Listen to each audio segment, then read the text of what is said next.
A continuation of the Ninjitsu escape, evasion, and survival training videos I did. Now, I pointed out to a lot of things out in the little wilderness survival course to it, which wasn't really out in the wilderness. It was just in a little wooded area between some shopping centers and a hospital. And I did that just to kind of prove that that stuff was there. Now I'm going to show you something here. I'm more in a city, as you can tell.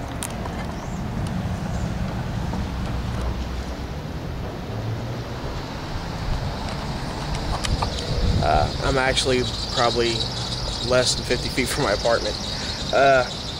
When you're getting on the subject of the stuff like edible food and everything like that, well,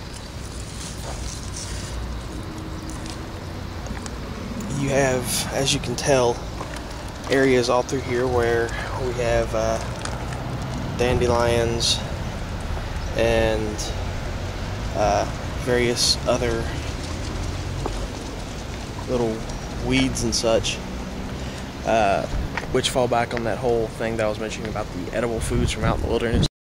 This here is actually a, if not mistaken, this is a maple leaf. There you go, Canadian flag. So you can actually get sugar from the sap, and glucose can often help you keep going no matter what. Again, like I said, this is basic survival training, but you can still apply it away from the wilderness into a city type environment, like what we have along through and out here. So I haven't gone too far in the city, just to show you different places where there's different things that you can use for edible food and plants, stuff like that. As long as you understand that, and it pretty much, well, as long as you can understand that what you're looking at, the stuff around you can be utilized outside of the means of, oh, it's simply a pretty little plant, or that when applying any of that ninjitsu survival training, that you're not limited to only being able to survive out in the woods. Well, plants grow anywhere, and even in the middle of the city, plants are still growing. Sometimes people don't even realize that they have dual use. Okay, here's another good one for the urban survivalist thing. This flower right here is actually a clover. I can't think of the name of it at the moment. In the meantime, you can eat the entire plant. Doesn't really have much of a taste. Actually, it does. It's got like a little bit of an aftertaste. Kind of reminds you almost of an apple. I'm gonna have to look this up, and I'll probably put a still picture of it up to show you what I'm talking about. But essentially, it's sweet, so it has a lot of sugar, a lot of glucose, and of course, any green leafy vegetable, the darker it is, the more likely it is to contain vitamins. So we have vitamins and sugar. Along the way of me pointing out various little edible plants, I'm gonna grab these here and continue walking. These are buttercups. As you can tell, they are different from the other little white flowers I was eating. The leaves are more linear. They're not as rounded off as the little clover leaves of the other plant I was eating. And you have these, the little yellow flowers. Well, believe it or not, these little white flowers are edible.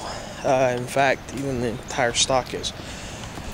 Now, as I'm walking through here, I'm passing numerous budding maple trees and wild weed and everything else. So just bear in mind. And if you think that I'm suddenly out in the country because you hear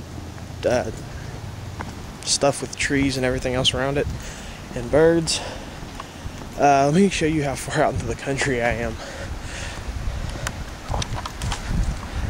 houses, cars, more houses, lots more houses. There's maybe a very tiny amount of woodland here, and that, when I say very tiny amount, I'm referring to maybe 100 feet in between yards and houses out in the suburbs. So, like I said, this will cover a lot of the more specific urban setting type of thing. Even in 100 feet of woods, you can disappear. Even in 100 feet of woods, you can find edible plants. Even within 100 feet of trees and so-called woodland, you can basically survive if you know how. The trick is knowing how. For those people who can't survive without a Starbucks or a 7-Eleven or Walmart, well, you're fucked. Alright, here's what I was talking about before. Even in a city, you have these poke plants. Remember, the red will kill you if you eat it, but the rest of it, you have to scrape that off. And like I said, I'm out here in the burbs. I'm not like in the deep inner city. This isn't the Compton of West Virginia, but I'm out here in the suburbs. And out here in the burbs, I'm finding little plants that I can eat.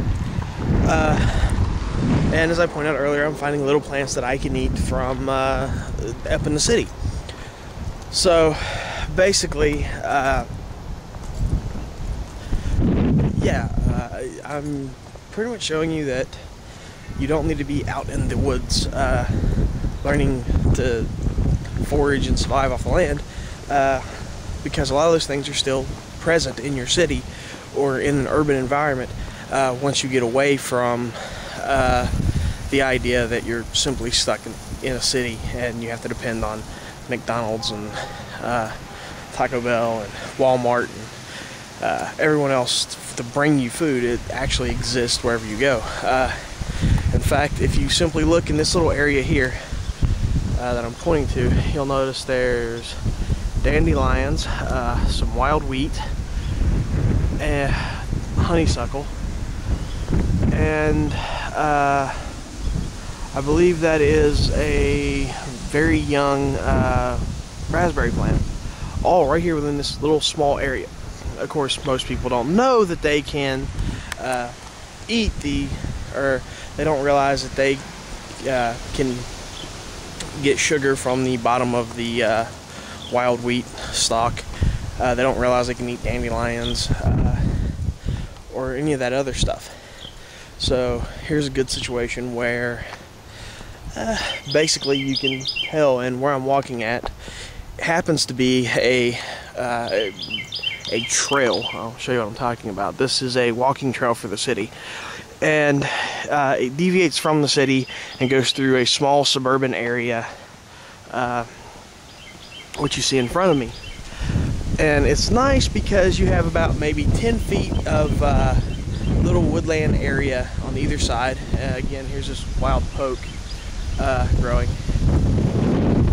And like I said, you have about 10 feet of little woodland area on either side. And I'm using the term woodland very generically. Basically, it's anything with trees, a lot of grass, and is mostly unkept. That simulates a wooded environment that actually technically isn't one, so don't hold me to it. I should mention, these little buttercups here, when you eat the flower, they have a little bit of a spicy taste to them. There's somebody with his lawnmower. But when you eat these, they have a little bit of a spicy taste to them. But perfectly fine. Tastes almost like a spicy bell pepper.